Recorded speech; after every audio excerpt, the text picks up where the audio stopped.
Shalom bagi kita semua.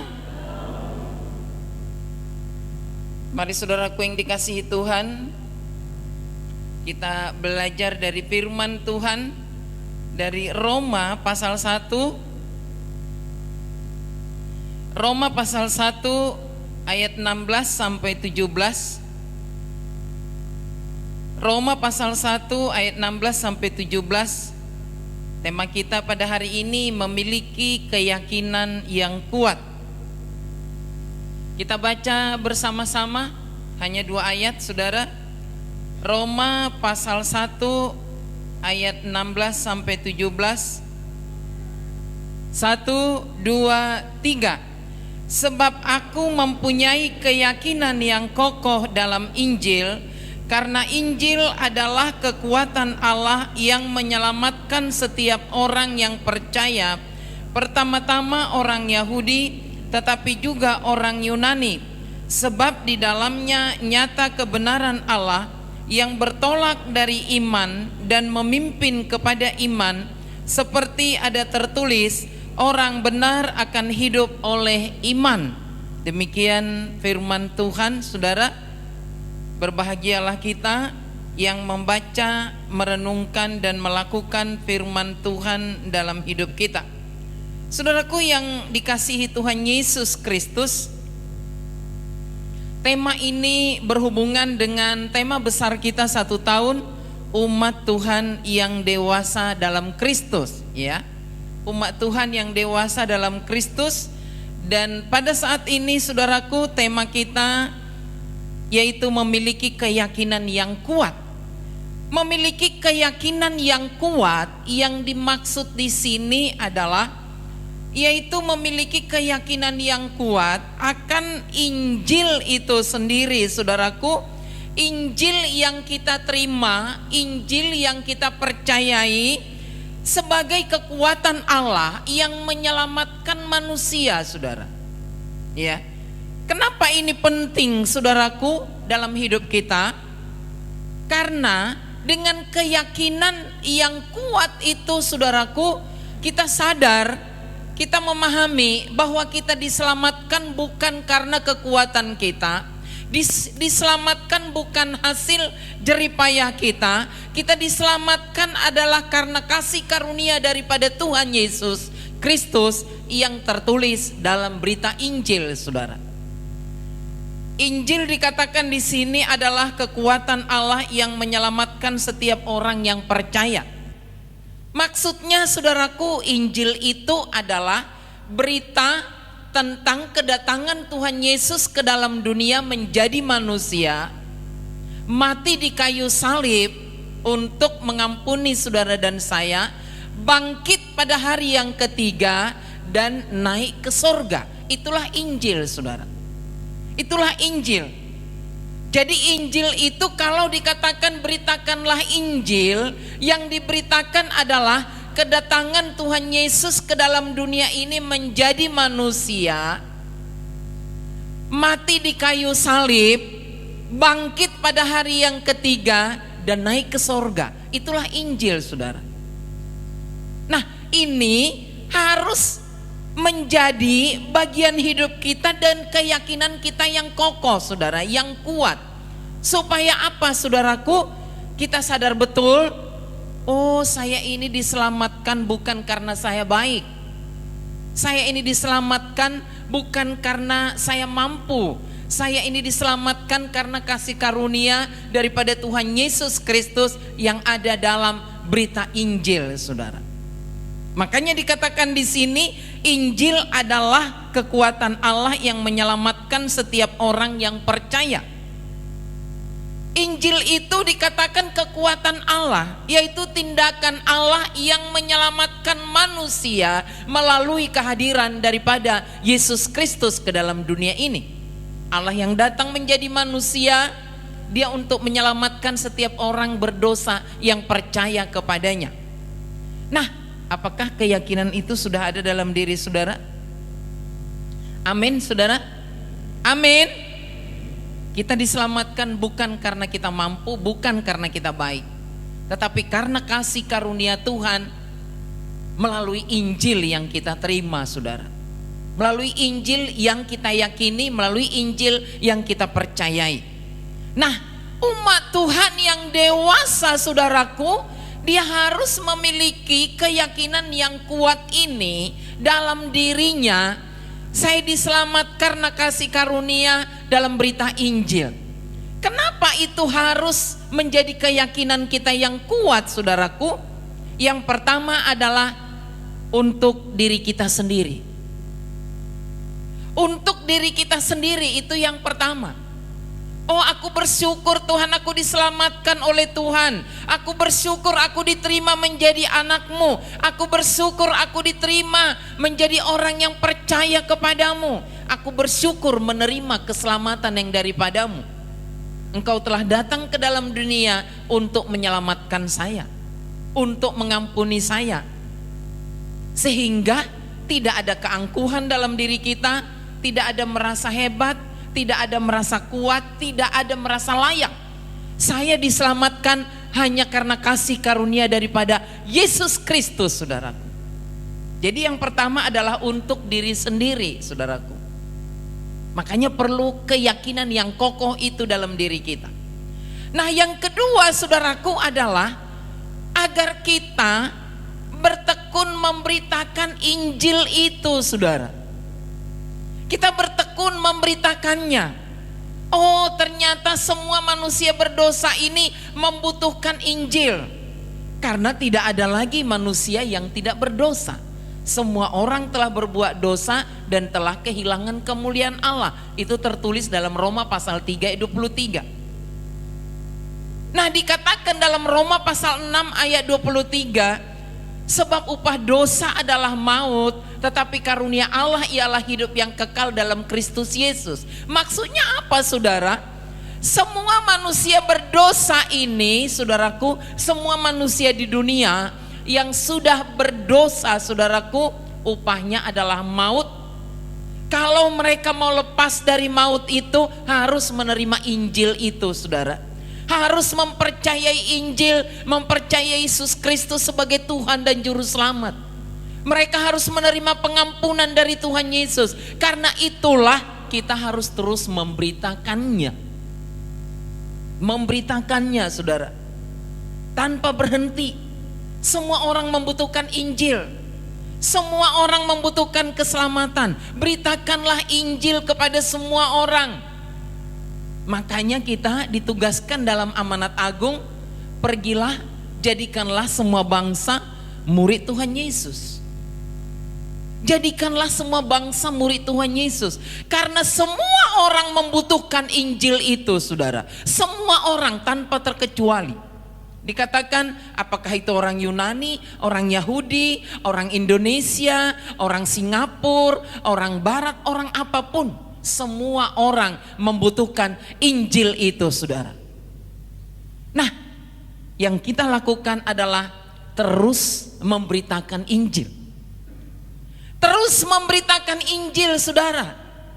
Saudara yang dikasihi Tuhan, beberapa hari yang lalu kita ada mengikuti retret hamba Tuhan.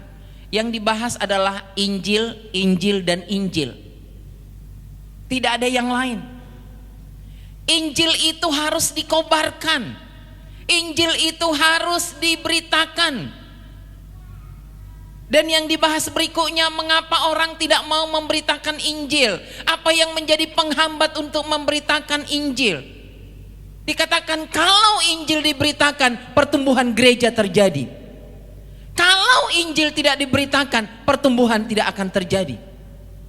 Karena hanya menunggu, saudara. Menunggu orang untuk datang, menunggu yang baru lahir, hanya menunggu. Jadi kita diingatkan kembali, hai gereja Tuhan, beritakan terus Injil. Hai hamba Tuhan, beritakan terus. Semua orang membutuhkan Injil. Semua orang membutuhkan keselamatan yang daripada Tuhan Yesus. Karena kita yakin dengan kuat, hanya melalui Injil orang diselamatkan. Kita terus rajin memberitakan Injil. Dengan metode masing-masing, dengan cara kita masing-masing. Yang penting yang diberitakan adalah Yesus datang ke dalam dunia ini menjadi manusia, mati di kayu salib, bangkit pada hari yang ketiga, dan naik ke sorga. Semua manusia membutuhkan keselamatan. Keselamatan dari Yesus Kristus. Karena semua orang telah berbuat dosa dan telah kehilangan kemuliaan Allah. Inilah yang kita beritakan, saudara. Inilah yang kita beritakan tanpa berhenti. Jadi sering yang terjadi dikatakan kenapa gereja sulit bertumbuh, karena pemberitaan Injil berhenti hanya melalui mimbar. Melalui mimbar yang dengar hanya umat Tuhan. Pemberitaan Injil di luar sana tidak dilakukan. Saudaraku yang dikasihi Tuhan, memang untuk tugas memberitakan Injil ini itu harus ada motivasi yang kuat dalam diri kita, saudara. Harus ada motivasi yang kuat. Motivasinya tadi adalah semua manusia membutuhkan keselamatan. Semua manusia telah berdosa. Semua manusia membutuhkan Injil keselamatan, saudara. Semua manusia membutuhkan. Nah, kalau ini motivasinya, maka semua orang akan bergerak untuk memberitakan Injil, saudara. Semua kita akan bergerak untuk memberitakan Injil. Siapapun kita, bukan tunggu pendeta. Semua kita yang sudah mempunyai keyakinan yang kuat, saya sudah diselamatkan, dan Injil adalah kekuatan Allah yang menyelamatkan manusia, maka kita bergerak, saudara. Itu motivasinya, bergerak. Kalau tidak ada keyakinan, ya memang akan masa bodoh, saudara. Mau Injil diberitakan atau tidak, itu bukan urusan saya. Karena tidak mempunyai keyakinan yang kuat tadi. Saya diselamatkan karena berita Injil. Saya diampuni karena Tuhan Yesus Kristus. Nah, berita Injil ini yang menguatkan, yang mengokohkan hati kita untuk bergerak memberitakan Injil. Bagaimana dengan cara kita selama ini memberitakan Injil? Apakah kita lakukan atau berdiam diri menunggu terjadi keajaiban? Oh Tuhan, buka jalan, kirimkan orang yang percaya kepadamu. Hanya itu yang kita doakan. Kita tidak pernah bercerita. Saya terus terang aja saya katakan, saya salut kepada Evangelis Muhammad Paulus. Kenapa? Dia seminggu di sini mengajar, setiap hari dia keliling, saudara, untuk bercerita tentang Tuhan Yesus. Wow, saya bilang, bang, luar biasa dirimu itu. Oh iya, dia jalan kaki. Saya suruh pakai motor, nggak usah. Kalau pakai motor susah mampirnya, mending jalan kaki. Dia jalan kaki, saudara, ngajar sore, pagi hari sampai sore hari dia keliling memberitakan Injil. Kita terkadang kalau ada kesempatan kita baru lihat, oh ini ada keluarganya yang belum percaya Yesus, baru berita Injil. Udah hanya segitu aja. Tapi kalau kita lakukan sampai berkeliling, saudaraku, memang jujur kita katakan kita belum melakukan hal itu. Kita lebih banyak cari peluang-peluang. Ada keluarganya enggak yang belum percaya Yesus, kita injili, udah. Tetap beritakan Injil.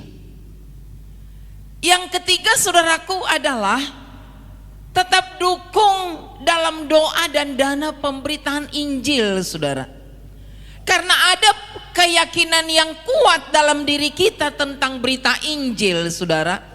Injil yang menyelamatkan. Maka saudara dan saya selalu berkobar-kobar, bergerak, berdoa dan menyumbang dana untuk pekabaran Injil. Ambil bagian. Karena pekabaran Injil banyak juga butuh dana, saudara. Seperti yang dilakukan oleh KPM kita. KPM itu, saudara, adalah Komisi Pengembangan dan Misi. Itu kepanjangannya, Komisi Pengembangan dan Misi. Nah, berarti ini harus kita dukung, saudara. Kalau kita nggak dukung dalam doa dan dana, ini misi nggak bergerak, saudara. Nggak bergerak. Pakai apa bergeraknya? Kalau hanya jalan kaki nggak cukup, saudara. Misi itu harus didukung dalam doa dan dana, saudara. Nah, puji Tuhan, makanya KPM kita punya rencana mau buka warung, saudara. Kita perlu dukung ini. Buka warung untuk dana misi. Karena dana misi kita yang hanya kolekte sekali 1 bulan, nah itu kan paling-paling 800 sampai 1 juta, saudara. Nggak cukup. Untuk bayar rumah ibadah kita yang di Ponti aja 2 juta, saudara. Kan 2 rumah, 1 juta 1 rumah. Terus bagaimana dengan yang lain, saudara? Nggak mungkin kalau hanya sekali kolekte itu, nggak cukup, saudara. Nggak cukup. Kecuali kalau kolekte kita sekali 1 bulan untuk misi langsung terkumpul 10 juta, ya mungkin lumayan. Coba saudara perhatikan di warta, rata-rata itu 800 sampai 1 juta, saudara. Nah itu nggak cukup untuk dana misi, saudara. Sangat jauh, saudara, sangat jauh. Nah apa yang harus kita lakukan, saudara? Sebagai orang yang punya keyakinan yang kuat akan Injil, saudara, yang harus kita lakukan adalah mendoakan dan menyumbang, saudara. Memberi dana, karena misi itu butuh dana, saudara. Butuh dana. Seperti yang saya katakan tadi, untuk bayaran angsuran aja udah 2 juta, belum yang lain. Kalau persembahan kita hanya 1 juta, tidak cukup, saudara. Nah kita yang punya keyakinan yang kuat akan Injil, saudaraku, mari kita dukung pemberitaan Injil, mari kita dukung dana misi, saudara. Kalau bukan kita, nggak mungkin kita di jalan raya untuk pasang di sana plakat terus ditulis mengumpulkan dana misi, terus kita bawa kotak persembahan ke sana ke sini. Ya janganlah, saudara. Kita jangan mau ikut-ikutan dengan orang seberang, saudara. Nah, melalui apa yang dapat kita lakukan untuk mendukung dana misi itu, saudara, mari kita lakukan. Seperti dikatakan, orang-orang negara lain yang mengutus misionari bukan orang-orang kaya, saudara, bukan. Mereka dikatakan mengumpulkan puntung rokok, mengumpulkan mungkin koran bekas, mengumpulkan apalagi barang-barang bekas. Berarti mereka bukan orang kaya, saudara. Untuk dana misi. Untuk dana misi, dan mereka lakukan itu dengan konsisten, saudara, dengan konsisten, dengan terus menerus, tanpa berhenti, saudara. Orang yang mempunyai keyakinan yang kuat akan Injil, saudara, pasti dia bersedia untuk mendukung misi dalam doa dan dana. Ini perlu kita lakukan, saudara. Perlu kita bebenah diri, ada apa dengan saya? Kok saya itu nggak terpanggil ya untuk mendukung dana misi? Ada apa? Kenapa? Apakah belum yakin akan kekuatan Injil? Ada apa? Itu perlu evaluasi diri kita. Kenapa dengan saya, Tuhan? Kok saya nggak tergerak ya untuk mendukung dana misi? Kenapa saya masa bodoh ya? Kenapa saya nggak peduli? Memberitakan pun enggak, bercerita kepada orang lain tentang Injil pun enggak, mendukung dalam doa dan dana pun enggak. Ada apa dengan saya? Nah itu kita perlu evaluasi, saudara. Kenapa? Seorang pembicara kami kemarin dikatakan mereka sekarang untuk memberitakan Injil itu melalui kopi shop. Karena mereka butuh makan juga kan. Mereka harus nunggu sponsor, repot. Anak-anak muda itu butuh makan. Jadi mereka dibekali dengan buka kopi shop. Terus ditanya oleh peserta, kenapa buka kopi shop? Oh ini modalnya lebih murah. Oh lebih kecil. Kalau buka perusahaan kan mungkin sampai 0,5 M. Kalau ini mungkin ya dengan 30 juta mungkin bisa menyewa. Dan mereka rupanya luar biasa, saya melihat anak-anak muda itu, mereka buka coffee shop itu di kampus-kampus dikatakan. Karena memang sasaran penginjilan kami adalah mayoritas anak muda. Dan mereka juga anak muda memang, mayoritas belum menikah. Jadi mereka udah buka sekarang di Jakarta ini 7 coffee shop. Wow, saya bilang. Kami di sana bisa dekat dengan orang yang nongkrong, karena anak muda kan suka nongki ya. Nongkrong di situ dideketi, berita Injil bisa masuk, pendekatan bisa masuk. Puji Tuhan. Wow, saya bilang luar biasa kalian. Padahal bahasa Indonesianya juga belum ini, saudara. Mereka masih tetap pakai bahasa Mandarin. Terus gimana caranya kalian? Ya memang harus ada ini selalu penterjemah. Jadi satu ini orang Mandarinnya, satu penterjemahnya, satu konsumennya. Ya harus, mau gimana lagi. Wah luar biasa kalian, saya bilang. Yang pertama buka coffee shop ini untuk kebutuhan anak-anak ini, misionari ini. Yang kedua adalah sarana pendekatan dengan orang. Kalau kita nggak bertemu dengan orang, bagaimana kita bisa memberitakan Injil? Mereka katakan, oh benar, kalau nggak ketemu orang gimana cara bercerita? Kan harus ketemu dulu, ngobrol dulu, kenalan dulu, kan begitu saudara. Baru bisa berita Injil disampaikan. Nah saudaraku yang dikasihi Tuhan, kita yang mempunyai keyakinan yang kuat akan Injil, mari kita menjadi pemberita Injil. Mari kita menjadi pendukung pemberitaan Injil dalam doa dan dana. Dan ini harus kita lakukan secara konsisten dan semuanya bergerak tanpa terkecuali. Kalau kita ada jumlahnya 200 orang, 200 orang bergerak, saudara. 200 orang bergerak. Ada kesempatan, beritakan. Memberitakan Injil gak harus saudara bawa Alkitab kemana-mana. Memberitakan Injil adalah menceritakan Yesus datang ke dunia ini menjadi manusia, mencari manusia berdosa, mati di kayu salib, bangkit pada hari yang ketiga, dan naik ke sorga. Udah, hanya itu berita Injil saudara. Jadi kita tidak perlu membawa Alkitab baca Kejadian sampai Wahyu. Hanya itu. Yesus datang ke dalam dunia menjadi manusia, mencari manusia berdosa, mati di kayu salib, bangkit pada hari yang ketiga, naik ke sorga. Udah habis. Jadi sebenarnya tidak harus sekolah tinggi-tinggi menjadi pemberita Injil saudara. Murid-murid daripada Tuhan Yesus bukan para sekolah-sekolah tinggi saudara.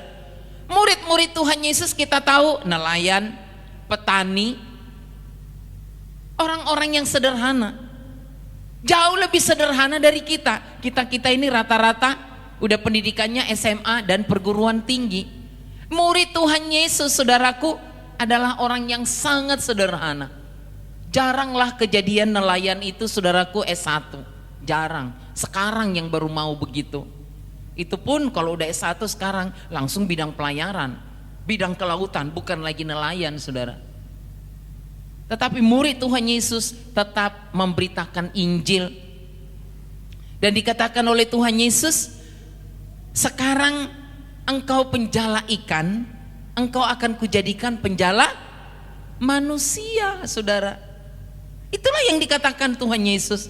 Saudara dan saya juga bisa dipakai oleh Tuhan menjadi penjala manusia.